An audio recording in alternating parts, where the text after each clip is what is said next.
12 नवंबर देवउठनी एकादशी पूजा।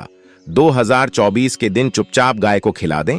एक छोटी सी चीज 1 महीने के अंदर करोड़पति बन जाओगे। नमस्कार मित्रों, इस बार 2024 में देवउठनी एकादशी 12 नवंबर 2024 को मनाई जाएगी। भक्तों, ऐसी दुर्लभ जानकारी बताने जा रहे हैं। वास्तव में अगर आप देवउठनी एकादशी के दिन अगर आप यह उपाय कर लेते हो तो यकीनन आप पर श्री कृष्ण भगवान की कृपा होगी और आप धनवान बन जाओगे। देवउठनी एकादशी के दिन चुपचाप गाय को खिला दें। यह एक छोटी सी चीज करोड़पति भी अरबपति होंगे। सभी संकट और आसान से मुक्ति, मृत्यु दंड, पितृदोष तुरंत होगा। पूरे साल आपके भर रहेंगे। अन्य धन के भंडार यूं कहें कि आपकी साथ पूछतें तक करेंगी। रूपों पैसों पर राज बैंक बैलेंस बढ़ता चला जाएगा। आपके घर में वेतन है वह कभी खर्च नहीं होगा और बढ़ता ही जाएगा। सभी दुख दर्द संकट कष्ट दूर हो जाएंगे और सभी सुख आपके कदमों में आ जाएंगे। सभी सुख आपके कदम चूमेगी। यदि आप यह एक छोटी और खास चीज चुपचाप गाय को खिला देते हैं तो तत्काल गरीबी आपके जीवन से खत्म हो जाएगी। योग से राजा बन जाता है और 33 करोड़ कोटि देवी देवताओं को धारण करने वाली गौ माता की कृपा व्यक्ति पर आजीवन बसती है। व्यक्ति के घर में कभी भी अन्य धन वस्त्र कमी नहीं होती। अन्य धन के भंडार व्यक्ति के घर में भरे रहते हैं। देवउठनी एकादशी पूजा के दिन गाय का यह उपाय करने से व्यक्ति के जीवन से तत्काल गरीबी खत्म हो जाती है। तो दोस्तों, कौन कौन से बेगौ माता से जुड़े खास और महत्वपूर्ण उपाय हैं जिन्हें यदि पूजा 2024 के दिन कर लेते हैं तो दोस्तों, गाय का उपाय बताने से पहले मैं आप धन पूजा के बारे में थोड़ा सा जानकारी दे देता हूं। पूजा कब है और इस महीने में किस तारीख को पड़ रही है, 1 या 2 नवंबर को।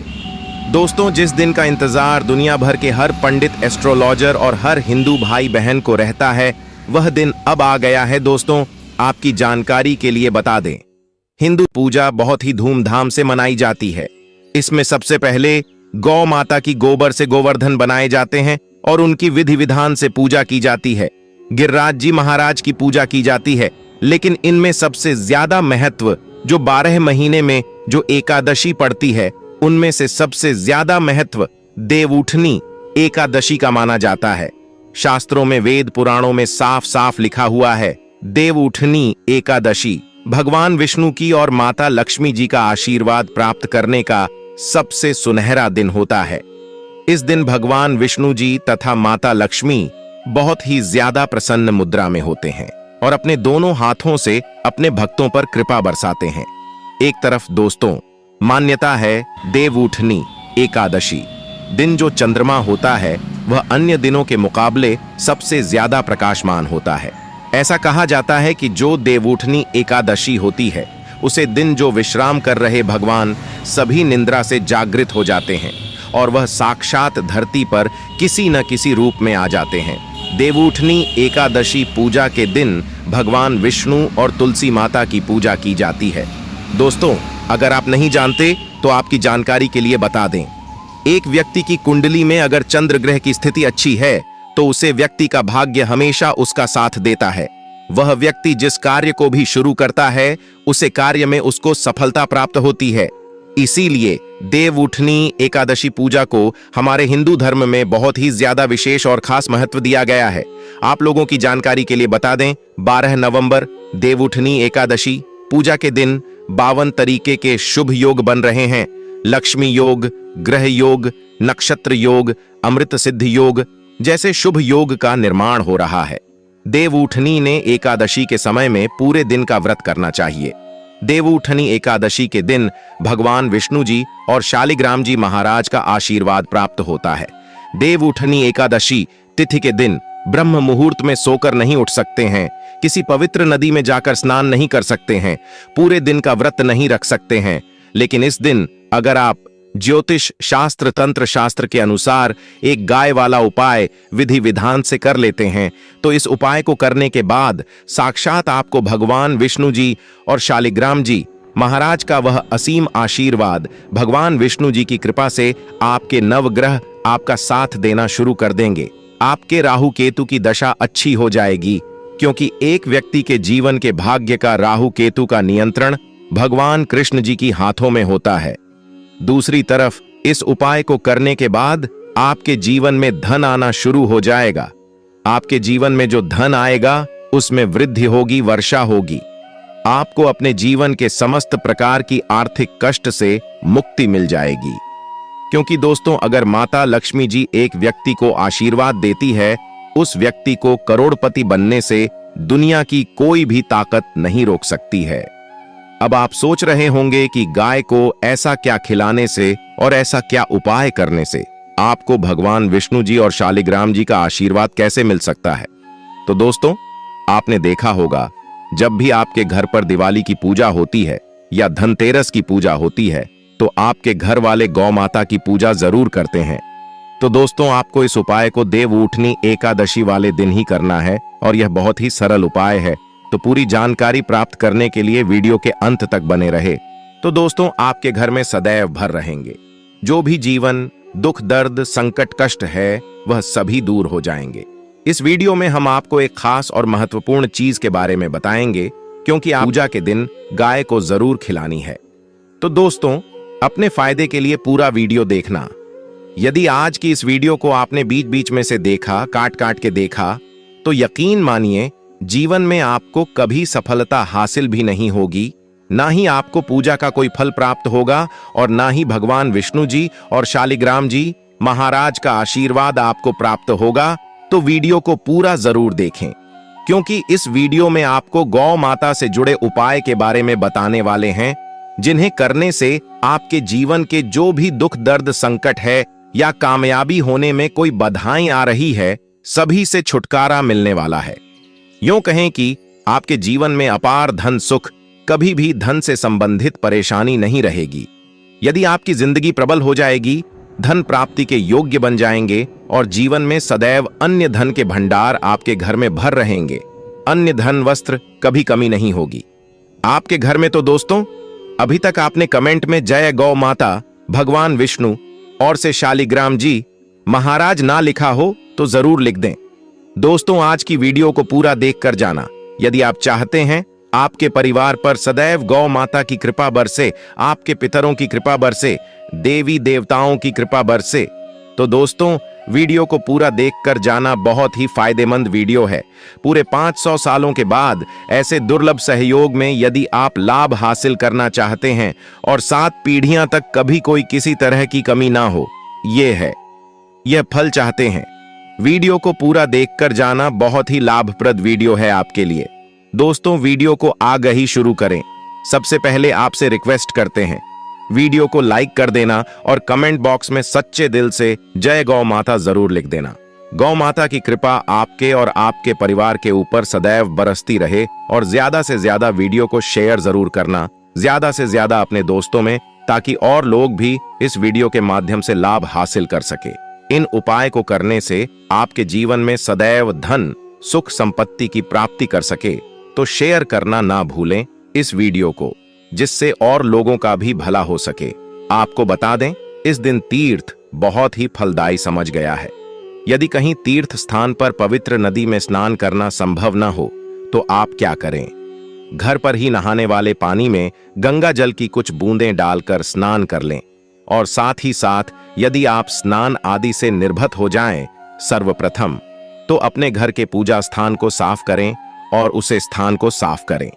यहां पर अपने शालिग्राम महाराज को बनाया हुआ है। इसके बाद आपने जो भी भोग विष्णु भगवान और शालिग्राम महाराज के लिए बनाया है, उसको को हरकत करें। वैसे तो हिंदू धर्म में गोवर्धन पूजा के दिन खड़ी चावल बनाने का विधान है, परंतु आप अपनी इच्छा अनुसार कुछ भी बना सकते हो। इसके बाद आपके हाथ में चावल और हल्दी लेकर की साथ परिक्रमा करना है। सर्वप्रथम परिक्रमा पूर्ण होने के बाद दोनों हाथों से नमन करके उन चावल और हल्दी को भगवान विष्णु शालिग्राम के ऊपर छोड़ देना है और अपनी इच्छा बोलकर पूजा पाठ करना है। पूजा पाठ पूर्ण होने के बाद दीपदान करने से सभी मनोकामनाएं पूर्ण हो जाती हैं। यह वीडियो बहुत ही महत्वपूर्ण, विशेषकर बहुत ही शुभ फलदायी समझ गया है। देवउठनी एकादशी पूजा के दिन और इस दिन समझ जाता है। अर्पण पिंडदान करने से पूर्वजों की आत्मा को शांति मिलती है और उनको मोक्ष मिलता है। और आपको बता दें, इस बार जो इस देवउठनी एकादशी पूजा और भगवान शनिदेव की भी पूजा जरूर करनी चाहिए। आपको बता दें कि इस दिन यदि आप हनुमान जी और मंगल देवता भगवान शनिदेव की पूजा करते हैं तो मंगल का ग्रह जनित दोष भी दूर हो जाता है। व्यक्ति के जीवन में धन सुख संपत्ति की प्राप्ति हो जाती है। समस्त मनोकामना व्यक्ति की पूर्ण हो जाती है। दोस्तों, आपको हम बता दें कि ऐसी ज्ञानवर्धक जानकारी आपको हम पैसों में भी बांट सकते थे, पर हमारे चैनल का मकसद है जनहित में जन कल्याण एवं जन सेवा करना। इसीलिए आपके लिए जो जानकारी बताते हैं वह फ्री में बताते हैं। इसलिए आप इस वीडियो को भी जरूर लाइक करें। और दोस्तों, मैं आपसे एक अनुरोध और करना चाहूंगा कि दोस्तों, आप अपनी राशि कमेंट बॉक्स में जरूर डाल दें, जिससे कि आपकी राशि के अनुसार हम आपको कुछ ऐसे उपाय बता सके, क्योंकि हम राशि से जुड़े उपाय भी आपको जरूर बताते हैं। तो आप कमेंट बॉक्स में अपनी राशि हमें जरूर बताएं या अपना नाम बताएं, जिससे आपके लिए कुछ हम ऐसे उपाय बता सके। साथ में जय गौ माता अवश्य लिखें। दोस्तों, साथी से जो नए साल का एक उपाय तो जरूर करना है। गाय का उपाय बताने से पहले एक उपाय आपको बता दें। इस उपाय को लाइक जरूर करें। क्या करें कि शाम के समय पीपल के पेड़ के नीचे आपको सरसों का चौमुखी दीपक, आटे का दीपक बनाना है। चौमुखी दीपक में आगे की बाती लगाकर सरसों के तेल का दीपक जला देना है। आटे का दीपक बनाएं, जो मुख्य तेल डालें उसमें बाती ही डालें। लाल वाली कलावे की दीपक जला दे। 4-4 बाती लगाकर चारों दीपक मतलब 4 भाग उसके बन जाएं। हर एक भाग को जलाएं और बीच में 2 सबूत फूल वाले लौंग भी डाल दें। फिर देखिए कैसे चमत्कार आपके जीवन में होता है। शाम के समय जलाकर उसे छोड़ें। मनोकामना मांगकर। दोस्तों, नया योग टीवी को सब्सक्राइब ना किया हो तो जरूर कर लें। इससे आपको और भी ज्ञानवर्धक जानकारी सीधे माध्यम से प्राप्त हो सके। दोस्तों, यह गौ माता वाला उपाय बहुत ही प्रभावशाली उपाय बताया। मैंने आपको इस उपाय को जरूर करें। बहुत ही लाभकारी उपाय बताया है। बहुत ही आपको लाभ देगा यह उपाय। और अब बात करें गौ माता से जुड़े कौन कौन से उपाय आपको इस दिन, मतलब गाय से जुड़े, जिन्हें करने से व्यक्ति को 7 पीढ़ियों तक बैंक बैलेंस की कमी नहीं होती, दुख दर्द संकट कष्ट दूर हो जाते हैं और सभी सुख व्यक्ति के कदमों में आ जाते हैं। तो दोस्तों, के दिन आपको गौ माता की पूजा अवश्य करना है। और गौ माता को पूजा के लिए बनाया गया था, उसे भोग से 2 पूड़ी जरूर ही खिला देनी है। सूखी पूरी नहीं खिलाना है। पूड़ी के ऊपर आप मिठाई या कोई सब्जियां, हलवा जो भी बनाया है वह आपको गौ माता को जरूर ही खिलाना है। दोस्तों, हर एक और मांगलिक काम में गौ माता या उनसे जुड़ी चीज, जैसे गाय का गोबर, गोमूत्र, गाय का दूध अथवा गाय के दूध से बना घी जरूर शामिल करें। इससे आपको पुण्य भाव की प्राप्ति होगी। सनातन परंपरा के अनुसार जिस घर में गाय होती है उसे घर से जुड़े सभी वास्तु दोष स्वयं खत्म हो जाते हैं, क्योंकि पंचम या के बिना कोई भी पूजा पाठ और हवन सफल नहीं होता। दोस्तों, महीने में एक बार हो सके तो परिवार सहित एक बार गौशाला जाने का नियम जरूर बनाएं और हो सके तो गायों को हरा चारा जरूर खिलाएं, जिससे सभी वास्तु दोस्त शांत हो जाते हैं। नया योग टीवी चैनल कभी किसी को भी गलत जानकारी नहीं देगा और इनसे जुड़े दोषों का निदान हो जाता है।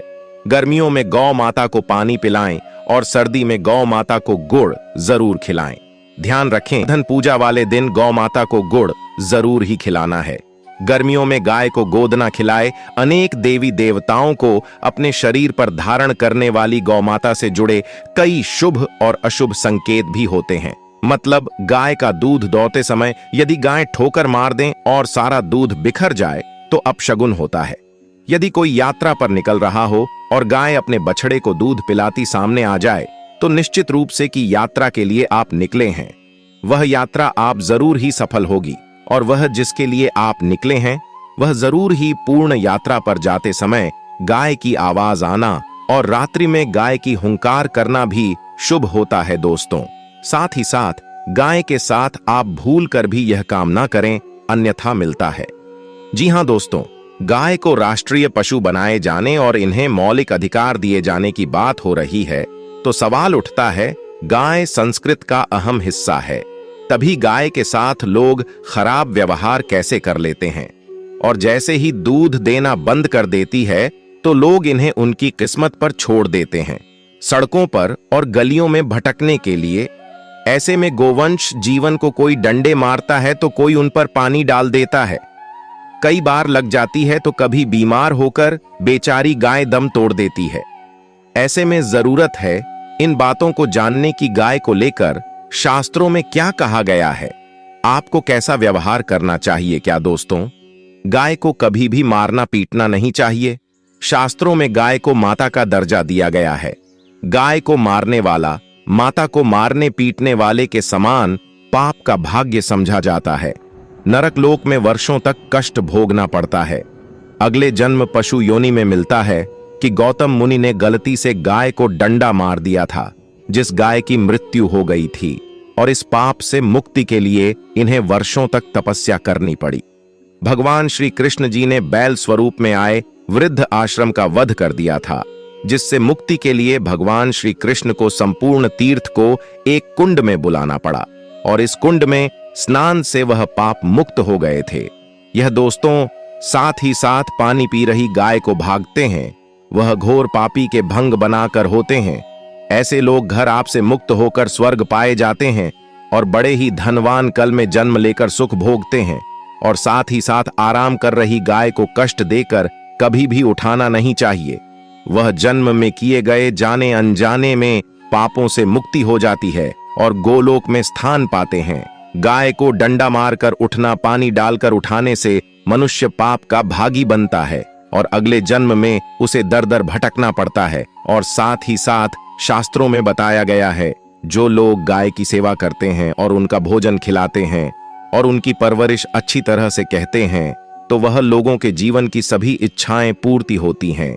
गाय के बछड़े से बचा हुआ दूध ही मनुष्य को लेना चाहिए, परंतु कुछ लोग एक बार गाय को धो लेने बाद फिर से बछड़े के लिए बचा हुआ दूध भी धो लेते हैं।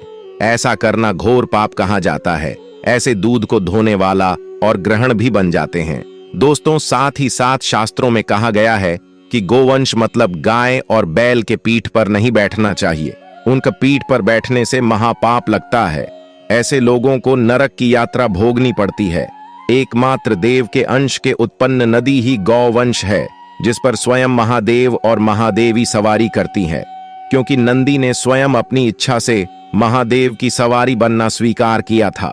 और साथ ही साथ शास्त्रों में गाय के दान को बहुत ही महत्व दिया गया है, परंतु ऐसी गाय का दान कभी नहीं करना चाहिए जो बूढ़ी और बीमार हो।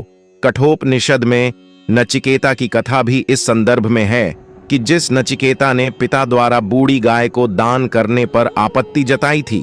दूध देने वाली और बछड़े सहित जो लोग गाय का दान करते हैं, वह महान पुण्य को हासिल करके स्वर्ग में स्थान पाते हैं। दोस्तों, साथ ही साथ सूर्य, चंद्र, मंगल या शुक्र की युक्ति राहु से हो तो पितृदोष होता है।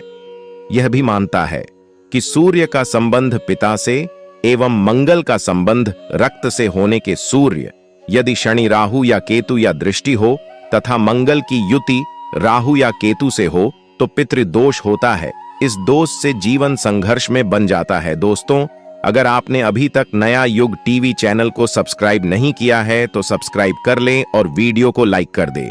चलिए वीडियो को आगे बढ़ाते हैं। यदि पितृदोष हो तो गाय को प्रतिदिन या किसी भी एक एकादशी को या किसी पूर्णिमा के दिन या अमावस्या या किसी भी खास दिन, गोवर्धन पूजा के दिन रोटी, गुड़, चारा आदि खिलाने से पितृदोष। दोस्तों, हर एक और मांगलिक काम में गौ माता या उनसे जुड़ी चीज जैसे गाय का गोबर, गोमूत्र, गाय का दूध अथवा गाय के दूध से बना घी जरूर शामिल करें। इससे आपको पुण्य भाव की प्राप्ति होगी। सनातन परंपरा के अनुसार जिस घर में गाय होती है उसे घर से जुड़े सभी वास्तु दोष स्वयं खत्म हो जाते हैं। गाय के ऊपर जो कुबड़ होती है वह बृहस्पति गुरु है। अतः जन्म पत्री में यदि बृहस्पति अपनी नीच राशि मकर में हो या अशुभ शिवलिंग में जा रहे हो और सामने से गौ माता आई हुई दिखाई दे तो गौ माता को अपनी दाहिनी ओर से जाने देना चाहिए। आपकी यात्रा जरूर ही सफल होगी। और साथ ही साथ यह संकेत भी जान ले, यदि आप यात्रा पर जा रहे हैं और सामने आपके गाय पड़ जाए अथवा अपने बछड़े को दूध पिलाती हुई सामने गए दिखाई दे जाए तो समझ जाना कि वह यात्रा आपके लिए जरूर ही सफल होगी। और साथ ही साथ जिस घर में गाय होती है उसमें वास्तु दोष स्वत ही खत्म हो जाता है। और आप भी रोटी बनाएं, प्रतिदिन ताजी रोटी ही बनाएं गाय को अगर आपने रोटी बनाई है तो कोशिश करें कि उसे रोटी को आप तुरंत ही गाय को खिला दें। अगर आप उसे रोटी को रख देंगे और उसे रोटी को अगले दिन देंगे तो वह रोटी बंसी मानी जाएगी। गाय को कभी भी बासी रोटी ना दे, इसे घर में नकारात्मक ऊर्जा वास करती है और आपकी बिल्कुल भी नहीं बनेंगे। इससे आपके घर में हमेशा दर्द देवता का वास रहेगा और आप जिस भी कम उसे काम में आपको हमेशा असफलता ही हाथ लगेगी। इसलिए कोशिश करें गाय को रोजाना ताजी रोटी बनाकर खिलाएं। बासी रोटी गाय को ना दें और साथ ही साथ सड़ी गली चीज गाय को नहीं खिलानी चाहिए कि घर में कोई फल है, कोई सब्जी है, सड़ जाए तो लोग क्या करते हैं, गाय को देते हैं। नहीं, ऐसा नहीं करना चाहिए। ऐसा करने से यदि आप गाय को खिलाते हैं तो और आप आपके भाग्य बन जाते हैं। और साथ ही साथ आप आटे की 11 लोई यहां बनाकर उनके ऊपर हल्दी लगा करके इसके बाद गाय को खिलाएं। हर एक लोही को मिला दे माता, गाय की आप चरणों की स्पर्श करें। या दोस्तों, ऐसा करने से आपके समस्त काम बनने लगेंगे। जो 2 हक का समय चल रहा है वह भी खत्म होगा। आपके जीवन में खुशियां ही खुशियां होंगी।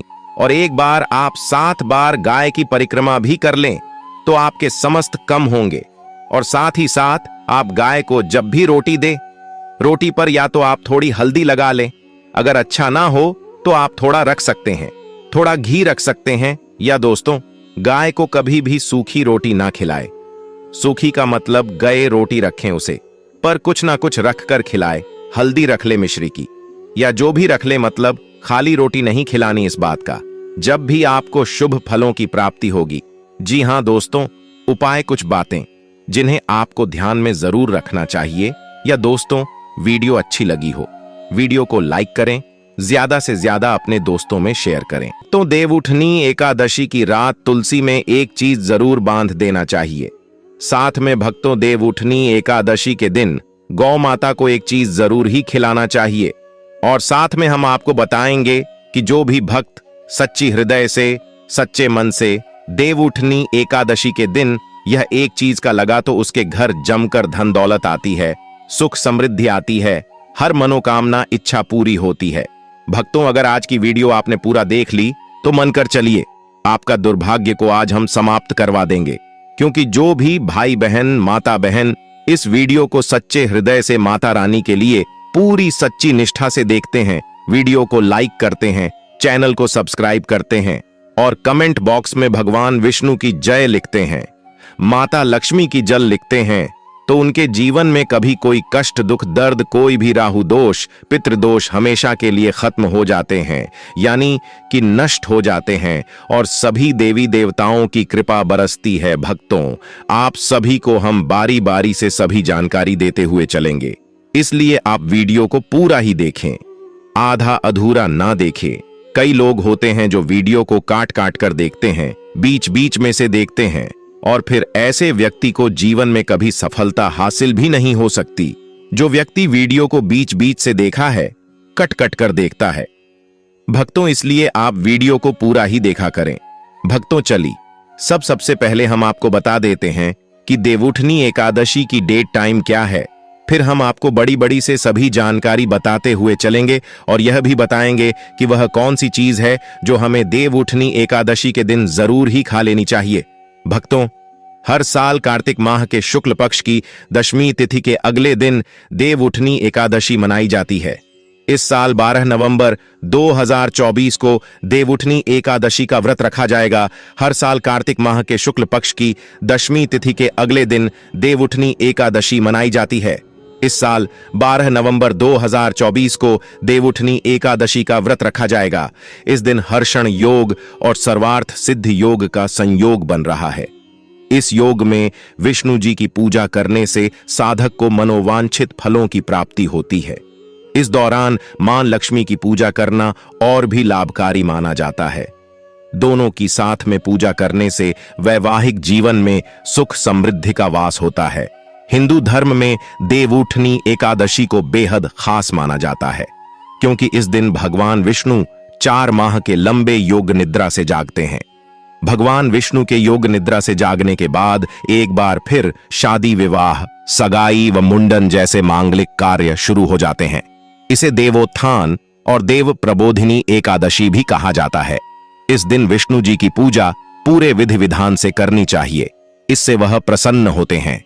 ऐसे में देवउठनी एकादशी की पूजा विधि के बारे में जानते हैं। देवउठनी एकादशी तिथि 2024 कार्तिक माह में आने वाली शुक्ल पक्ष की एकादशी तिथि की शुरुआत 11 नवंबर को शाम 6:46 से होगी। इस तिथि का समापन अगले दिन 12 नवंबर को दोपहर बाद 4:04 पर होगा। देवोत्थान एकादशी के नियम। देवउठनी एकादशी पर केवल निर्जल या जलीय पदार्थों पर ही उपवास रखना चाहिए। अगर रोगी, वृद्ध, बालक या व्यस्त व्यक्ति हैं तो केवल एक वेला का उपवास रखना चाहिए। इस दिन चावल और नमक से परहेज करना चाहिए। भगवान विष्णु या अपने इष्ट देव की उपासना करें। तामसिक आहार, प्याज, लहसुन, मांस, मदिरा या बासी भोजन का सेवन बिल्कुल न करें। आज के दिन एयूएम नमो भगवते वासुदेवाय नमः मंत्र का जाप करना चाहिए। देवोत्थान एकादशी की पूजा विधि। इस दिन गन्ने का मंडप बनाएं और बीच में चौक बनाएं। चौक के मध्य में चाहें तो भगवान विष्णु का चित्र या मूर्ति रख सकते हैं। चौक के साथ ही भगवान के चरण चिन्ह बनाए जाते हैं जो ढके रहने चाहिए। भगवान को गन्ना, सिंघाड़ा और फल मिठाई अर्पित किया जाता है। फिर घी का एक दीपक जलाएं, इसे रात भर जलने दें। फिर भोर में भगवान के चरणों की विधिवत पूजा करें और चरणों को स्पर्श करके उनको जगाएं। कीर्तन करें, व्रत उपवास की कथा सुनें। इसके बाद से सारे मंगल कार्य विधिवत शुरू किए जा सकते हैं। कहते हैं कि भगवान के चरणों का स्पर्श करके जो मनोकामना मांगते हैं वो पूरी हो जाती है। देवउठनी के बाद तुलसी विवाह। भगवान विष्णु के योग निद्रा से जागने के बाद उनके शालिग्राम स्वरूप का तुलसी से विवाह कराया जाता है। भगवान विष्णु को तुलसी सर्वाधिक प्रिय है। इस दिन मात्र तुलसी दल अर्पित करने से भगवान को प्रसन्न किया जा सकता है। इसके पीछे प्रकृति के संरक्षण और वैवाहिक सुख की भावना होती है। जो लोग इसे संपन्न कराते हैं उन्हें वैवाहिक सुख प्राप्त होता है। एकादशी के दिन यथाशक्ति अन्न दान करें, किंतु स्वयं किसी अन्य का दिया हुआ अन्न कदापि ग्रहण न करें। किसी कारणवश निराहार रहकर व्रत करना संभव न हो तो एक बार भोजन करें। इस दिन दूध या जल का सेवन कर सकते हैं।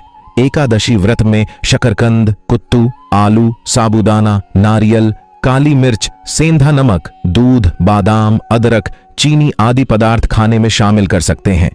एकादशी का उपवास रखने वालों को दशमी के दिन मांस, लहसुन, प्याज, मसूर की दाल आदि निषेध वस्तुओं का सेवन नहीं करना चाहिए। एकादशी के दिन प्रातः लकड़ी का दातुन न करें। इस दिन वृक्ष से पत्ता तोड़ना वर्जित है, अतः स्वयं गिरा हुआ पत्ता लेकर सेवन करें। नींबू, जामुन या आम के पत्ते लेकर चबा लें और अंगुली से कंठ साफ कर लें। यदि यह संभव न हो तो पानी से 12 बार कुल्ले कर लें। एकादशी 11 के दिन व्रतधारी व्यक्ति को गाजर, शलजम, गोभी, पालक इत्यादि का सेवन नहीं करना चाहिए। एकादशी पर श्री विष्णु की पूजा में मीठा पान चढ़ाया जाता है, लेकिन इस दिन पान खाना भी वर्जित है। फलों में केला, आम, अंगूर, बादाम, पिस्ता इत्यादि अमृत फलों का सेवन करें। सूखे मेवे जैसे बादाम, पिस्ता आदि का सेवन किया जा सकता है। एकादशी तिथि पर जौ, बैंगन और सेमफली नहीं खानी चाहिए। इस व्रत में सात्विक भोजन करें। मांस, मदिरा या अन्य कोई भी नशीले पदार्थ का सेवन नहीं करें। प्रत्येक वस्तु प्रभु को भोग लगाकर तथा तुलसी दल छोड़कर ग्रहण करना चाहिए। देवउठनी एकादशी के दिन क्या न करें। देवउठनी एकादशी के दिन भगवान विष्णु निद्रा से जागते हैं और इसी के साथ सारे शुभ कार्य शुरू होते हैं। ऐसा कहा जाता है कि देवउठनी एकादशी पर दोपहर में नहीं सोना चाहिए। धार्मिक ग्रंथों में कहा गया है कि इस दिन भगवान विष्णु की भक्ति में लीन रहना चाहिए। देवउठनी एकादशी के दिन किसी भी व्यक्ति को भूल से भी चावल नहीं खाना चाहिए। चावल से बनी चीजों से भी इस दिन दूर ही रहना चाहिए। पंडितों का कहना है कि चावल खाने से मन और शरीर स्थिर नहीं रहता है। देवउठनी एकादशी के दिन लहसुन और प्याज के सेवन से भी बचना चाहिए, क्योंकि ये दोनों तामसिक भोजन में आते हैं। यदि आपने व्रत नहीं भी रखा है तो कोशिश करें कि सात्विक भोजन ही करें। देवउठनी एकादशी के दिन व्रतधारी को किसी के प्रति द्वेष की भावना नहीं रखनी चाहिए। हो सके तो इस दिन घर या घर के बाहर किसी से लड़ाई झगड़ा न करें। मान्यता है कि ऐसा करने से भगवान विष्णु और माता लक्ष्मी नाराज हो जाते हैं। इस दिन अगर आप बूढ़े बुजुर्गों की सहायता करते हैं तो ऐसा करने से भगवान विष्णु और माता लक्ष्मी प्रसन्न होती हैं। इसलिए बुजुर्गों का अपमान न करें और उन्हें दुत्कारे नहीं। देवउठनी एकादशी के दिन भूल से भी माता तुलसी के पौधे को नहीं छूना चाहिए, क्योंकि इस दिन माता तुलसी और शालिग्राम का विवाह होता है, ना ही तुलसी तोड़नी चाहिए। ऐसी भी मान्यता है कि एकादशी के दिन तुलसी पर जल नहीं चढ़ाना चाहिए, क्योंकि तुलसी उपवास रखती हैं और इससे उनका उपवास टूट जाएगा। देवउठनी एकादशी के दिन क्या करें? देवउठनी एकादशी वाले दिन सुबह उठकर स्नान करें, उसके बाद सूर्य देव को अर्घ्य देकर एकादशी व्रत का संकल्प करें। जीवन में सुख समृद्धि बनी रहे, ये सभी चाहते हैं तो आप इस दिन भगवान विष्णु को दूध में केसर डालकर उनका अभिषेक करें। अंत में श्री हरि की आरती करें। इस उपाय को करने से श्री हरि प्रसन्न होते हैं, आपको जीवन में सफलता मिले। इसके लिए आप इस दिन भगवान विष्णु की विधि विधान से पूजा करें, दान पुण्य करें।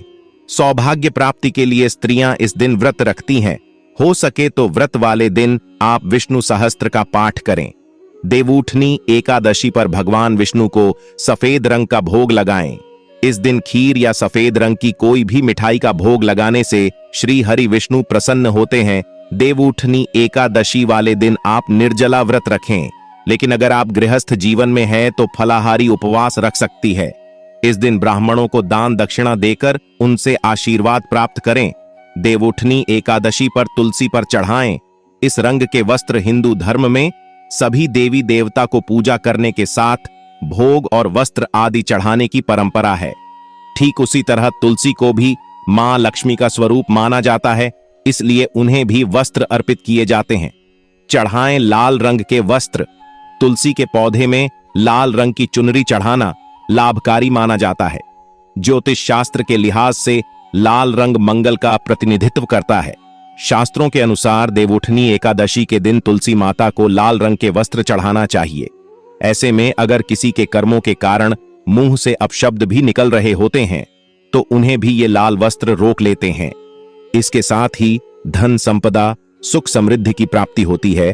चढ़ाएं लाल रंग के वस्त्र। तुलसी के पौधे में लाल रंग की चुनरी चढ़ाना लाभकारी माना जाता है। ज्योतिष शास्त्र के लिहाज से लाल रंग मंगल का प्रतिनिधित्व करता है। शास्त्रों के अनुसार देवउठनी एकादशी के दिन तुलसी माता को लाल रंग के वस्त्र चढ़ाना चाहिए। ऐसे में अगर किसी के कर्मों के कारण मुंह से अपशब्द भी निकल रहे होते हैं तो उन्हें भी ये लाल वस्त्र रोक लेते हैं। इसके साथ ही धन संपदा सुख समृद्धि की प्राप्ति होती है। पीले रंग के वस्त्र पहने। एकादशी के दिन भगवान विष्णु का आशीर्वाद पाने के लिए नहाने के पानी में एक चुटकी हल्दी डालकर स्नान करें और उसके बाद पीले रंग के वस्त्र पहने। ऐसा करने से भगवान विष्णु की कृपा बनी रहती है। करियर में होगा सुधार। अगर आपके भी करियर में बाधा आ रही है तो देवउठनी एकादशी के दिन भगवान विष्णु को केसर वाले दूध से अभिषेक करें। ऐसा करने से सारी परेशानियां दूर हो जाती हैं। विवाह के योग। अगर किसी व्यक्ति को विवाह से जुड़ी परेशानियों का सामना करना पड़ रहा है तो वह देवउठनी एकादशी के दिन विष्णु की पूजा के दौरान केसर हल्दी या पीले चंदन का तिलक करें। उसके बाद भगवान विष्णु को पीले रंग के फूल अर्पित करें। ऐसा करने से विवाह के योग शीघ्र बनते हैं। मिलेगी कर्ज से मुक्ति। कर्ज से मुक्ति पाने के लिए देवउठनी एकादशी के दिन पीपल के पेड़ पर जल चढ़ाना चाहिए। इसके बाद शाम को पेड़ के नीचे दीपक जलाएं।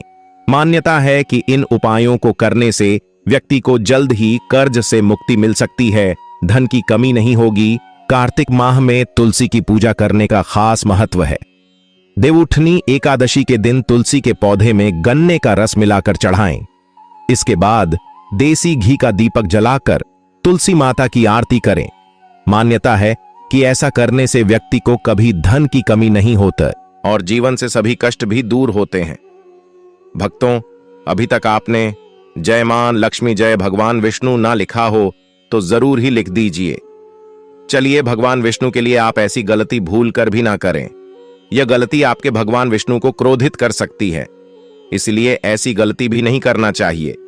भक्तों, और कमेंट बॉक्स में आप अपनी राशि जरूर डाल दी, क्योंकि हम राशि से